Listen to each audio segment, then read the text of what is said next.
Lors de la séquence précédente, nous avons découvert les conteneurs de type liste et chaîne de caractères. Il en existe d'autres que nous allons maintenant découvrir. Le premier que nous allons aborder est connu sous le nom de tuple, ou NUP en français. Les tuples sont créés avec des parenthèses, alors que les listes nécessitaient des crochets carrés. Dans cet exemple, nous définissons la variable point. Point est une variable de type tuple avec deux éléments, 10 et 20. Comme pour tous les conteneurs, on accède aux éléments avec les crochets carrés. Ainsi, point crochet carré 0 est égal à 10. Un tuple peut être dépilé par assignation à une liste de variables, séparées par des virgules. Ainsi, la syntaxe x, y égale point assigne la valeur 10 à x et 20 à y. Notez l'utilisation d'une chaîne de caractères formatée avec la syntaxe du précédent. La différence fondamentale entre une liste et un tuple est que les variables de type tuple ne sont pas modifiables. On parle de variables non mutables. Ainsi, si l'on essaye d'assigner une nouvelle valeur d'abscisse à la variable point, on obtient une erreur de type type_error. On parlera plus tard, plus spécifiquement, d'exception plutôt que d'erreur. Passons maintenant aux variables de type dictionnaire.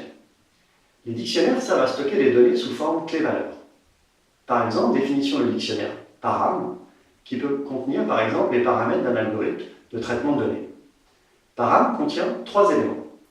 Les clés sont ici param1, param2, param3, et les valeurs associées sont respectivement les flottants 1, 2 et 3.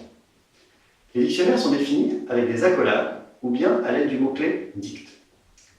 À l'aide de la fonction type, on observe que param est de type dict, qui est l'abréviation de dictionnaire. Si l'on affiche avec print le contenu de la variable param, on retrouve les trois éléments.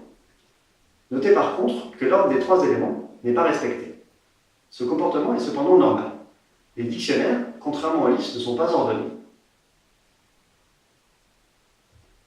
Comment accéder aux éléments d'un dictionnaire ou modifier le contenu?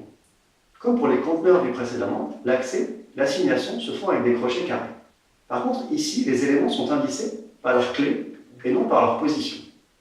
Ainsi, pour accéder à la valeur param2, dans la variable param, on utilise la syntaxe param crochet en prenant en paramètre la chaîne de caractères param2. Et l'on obtient bien le float en 2. On peut modifier les éléments en utilisant les clés du dictionnaire, et l'on voit que les valeurs dans le dictionnaire, comme pour les listes, peuvent être de types différents. Ainsi, les valeurs sont des chaînes de caractères et des flottants. Pour supprimer un élément d'un dictionnaire, on utilise le mot-clé del, comme pour les listes. Par exemple, la suppression de la clé param4 se fait avec la syntaxe del param appliquée à param4. Un des avantages des dictionnaires est que tester la présence d'un élément est très efficace. Contrairement aux listes, la complexité du test de présence est constante quelle que soit la taille du dictionnaire. La structure de données utilisée est basée sur les tables de hachage.